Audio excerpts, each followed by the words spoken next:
That board to fully implement the recommendations and to report back to me very quickly that they have done so. If they do not, then I will take further actions to ensure that there is maximum accountability of that board as well.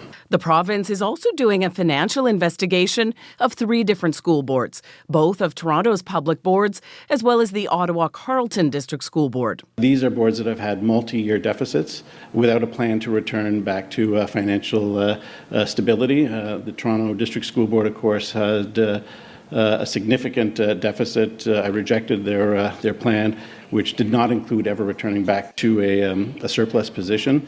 Calandra says, depending on what the reviews find of the Toronto and Ottawa boards, the province could take further action, with all options on the table.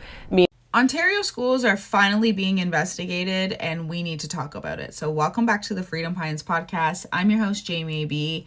And don't forget to like, comment, and subscribe, and let's get into today's video. Now, I have done this so many times, but I have to let you guys know, these are called recession extensions. Okay, they're from 3 years ago, and I re-dyed them for the 5th time. So if you're wondering, did she get that Mormon $800 blowout? No, and I need to cut them and re-dye them again to make them match more. But anyways, that's what we're doing. That's what we're working with. So today's video is kind of frustrating because every time I say something, I think, am I going to get sued? Because I think there's not a lot of people talking about what's going on in the schools because they're remember how I told you the Code of Ethics talking about confidentiality? It basically covers the fact that if you ever would want to come forward, they can get you for anything, okay? So I'm going to have to be a little cautious, just so you guys know. And if you are listening to this and like walking around, because that's what I do when I listen to YouTube, know that I might have to mouth things, and that is what I'm doing, okay? So let's get into this. I'll just say this. We had one of the best public school systems in the world. And it is now, in most places, the most violent place to work. Do you guys think that's normal? Do you guys think it's normal? Do you remember when you were a kid thinking, wow, this is a violent place? No, I bet you don't. And why is it violent? Well, DEI. Why do we have bail? DEI, like the bail that we have? DEI. It's DEI. It's doing a bunch of things that are actually not doing things and actually making the situation significantly worse. Okay? And as someone who worked at the school and was abused time and time again, almost every single day, to the point where my husband would like joke around with me and I would actually flinch because I was literally, I'm telling you guys, the amount of things that happened to me were insane. I came home every day with bruises because kids kicked me every single day, pulled my hair. One time they strangled me, broke my glasses. Nobody paid for those, okay? What else? I was doing up his coat. And there was no, because you don't help a kid do up their coat when they're in like a really bad mood. This kid was in a fine mood. Just starts strangling me. And like pulled me in so bad that my glasses broke in half. When I tell you that parents do not care, they don't care. Okay. And I now understand why suspensions were a thing. Because I used to always think to myself, why? Why do people get a day off? That doesn't make any sense. Are you really punishing them? Well, here's the thing is that it inconveniences parents. And word on the street, allegedly, you are more likely to get promoted to the school board if you have the less amount of suspensions on your track record. Allegedly, we don't know because they're not honest about this, because there were time and time again where we would go and say, how do we get more people here? We need more support. We are being abused every single day. There's evacuations every single day. What can we do? So we start filling out incident report after incident report after incident report because we think maybe if there's more incident reports, the school board will be like, oh, alert, alert, alert. These people need extra help. Let's send an EA. Now, I don't know what the process was because they were not open about how funding was distributed. And no offense, but if you're publicly ran and publicly funded, you should 100% be disclosing where that money is going and how you spend it. This isn't the military. There's no special, this is schooling. Oh, and apparently it's going to trips like Italy. Do you guys know? Okay, here's how these things work. All of a sudden, PD days became DEI days, okay? The first one I can remember where the shift started to happen was when they told us that homeless people have it worse than us, so we should just let them rob us. What? That was one of the craziest things I think someone's ever said to me. We should let the homeless rob us. So that's like the thing. These people, that's what they think. These people might have had a rough day. So who are we to judge them and punish them? I'm not kidding you when I tell you that behavioral specialists have told parents, when your kid gets home, have a clean slate. As in, don't give them consequences for their real life behavior, which is a massive disservice to children and anybody, really. Criminals, hello, that's why it keeps happening. It's a disgusting, I don't want to use the left's language, but pipeline. It's horrible. And who's listening to actual EAs? Who's listening to teachers right now? Because I know a lot of teachers and EAs are constantly calling the unions and saying, hey, we're getting the crap beat out of us. Maybe some legislation needs to change. I don't know. You guys would think, you know how we were off from March to June of 2020 and then went back in September, but it was like a staggered start in Ontario?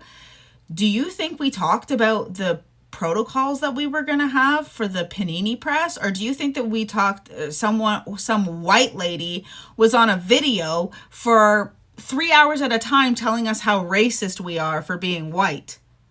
And then, can you genuinely imagine it? Because that's what happened. And we're sitting there like, are we going to talk about things right now? Like, I understand maybe having a little thing because it was a social issue. If your older students talk to you about it, you know, here's a pamphlet, whatever. But I remember being like, are you guys joking? Are you guys joking me? We're about to come back after having an unheard of amount of time off. And we're not talking about how we're about to keep this place safe. It was brutal. It was honestly, and the whole panini press ruined my entire view of what school was. School was only tolerable before because we did fun things still, like going to the library, going on field trips, doing all of, like, these kids were made to stay on one part of the play yard. And if they didn't have friends in their class, too bad. You're not allowed to play with any kids in the other class. And you know what? I don't even blame the people who implemented that, because public health put that all on administration. Yeah, they didn't give any guidance on how the school should be ran. They left it up to the principals of each individual school. The anger. I'm sorry. And the principals don't have a union, so you know they just had to take it and do that. Because of confidentiality, by the way, your kid could be subjected to violence every day at school and they won't tell you. Or teachers don't even know sometimes because it happens so much at recess. Like, teachers don't usually go out they go out like 2 recesses a week because their unions like them and they hate us, and our unions hated us. So maybe teachers don't even know.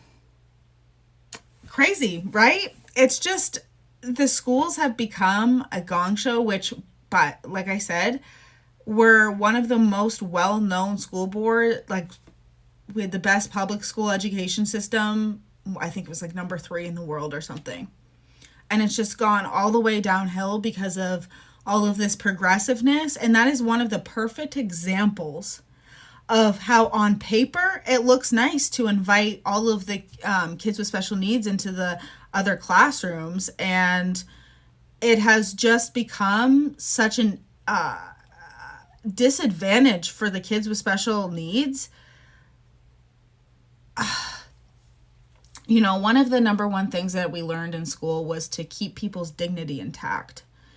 And I'm so glad that I learned that, because so many kids' dignity doesn't get to be intact because of just the amount that the schools will let them get away with and do. And ultimately it leads to negative relationships and stuff. And, you know, I have kids with, you know, some issues, and they're held accountable at home, and things get better. Things get better. I get less calls from the school because we have consequences to our actions in this household. And that is exactly how it should be. And you can do those things without harming your child in the slightest. It's almost like everybody is just so afraid to offend children who need to be taught. It's creating absolute chaos. So when you have the crap beat out of you every single day, you're going to start looking for answers. And maybe there are rumors. And one of the rumors, I repeat, rumors, I do not know if this is true or not. Okay, this is just something I heard, that kids with disabilities were on a ranking system. And sometimes they would fudge the numbers to make it look like the school needed less help. And that seems like it's right on par with the, oh yeah, my eye just twitched. Right on par with the whole, the less suspensions, the more likely you are to be promoted.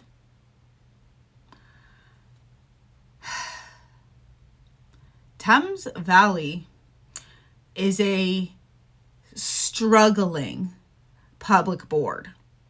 And the fact, I don't know how they're supposed to generate revenue. I'm not going to lie. Don't know how that's supposed to happen. But the fact that they are spending that much money on going to trips to Italy, I would love to know.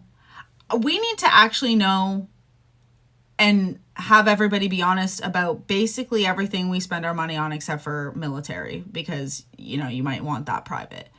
But we should have, and even if they want to make it so that only Canadians have access to that information, fine, whatever. But we should know how all of these funds are diverged. Like who they go to. How do you decide what school gets more funding? Because for a long time I was being abused, so we just kept filling out incident report after incident report, hoping it would bring somebody here. And I'm sorry if I repeated that. I am retaking this, but it's bad. And you know what? All of these things, you guys know my code of ethics, these things that you learn to be able to show up for your clients the best that you can, you need to be things like self-aware.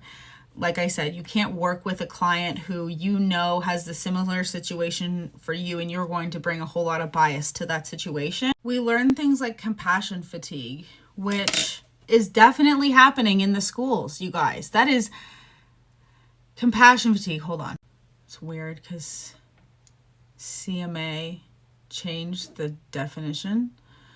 But down here, it says the indifference or charitable appeals on behalf of those who are suffering experience as a result of the frequency of the number of appeals. So basically, like if a kid gets hurt that keeps hurting you, you laugh about it. That happens in the schools because of how much kids get away with, okay? And that's not good. That is not good, and it is a real thing that caregivers go through if they are abused time and time again. And I am not condoning it. It is just a real thing. It is a real thing that happens. These are, by the way, things that I learned in school. So obviously they know that these things can potentially happen the more violence that they allow at our schools. So I want to know, have you guys heard of what the schools are like right now from anybody else but other than me? Is there another creator? Have you heard anybody talking about what's going on in schools? I would love to know, because, and by the way, when I look away, it is because I have a lazy eye and I am focusing on something and I have ADHD. I'm not looking at a script or anything. If I do look at a script, I just have bullet points, as you will see in my Dion quintuplets, and that's because I didn't want to screw up any of the information. But put up your hand if you're like me and you want to see audits from everything that's publicly funded. Me, this guy.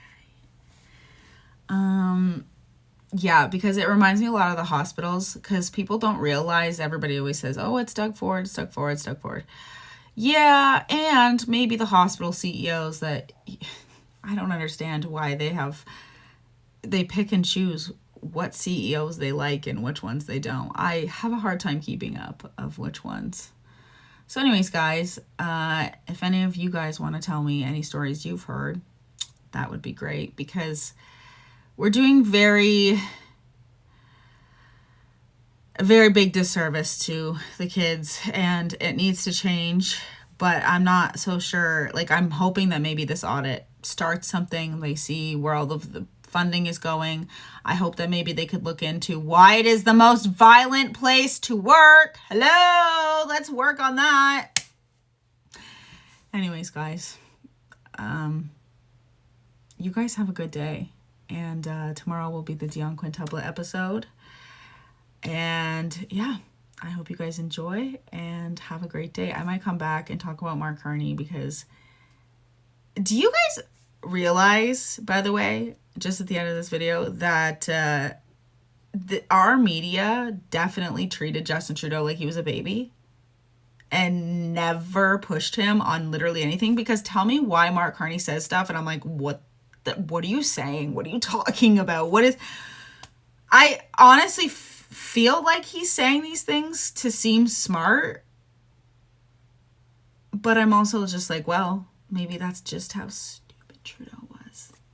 But I understand Pierre when he says things. Sometimes I was honest with you guys about one of the things that I didn't know. But anyways, guys, you have a great day, and I will see you tomorrow.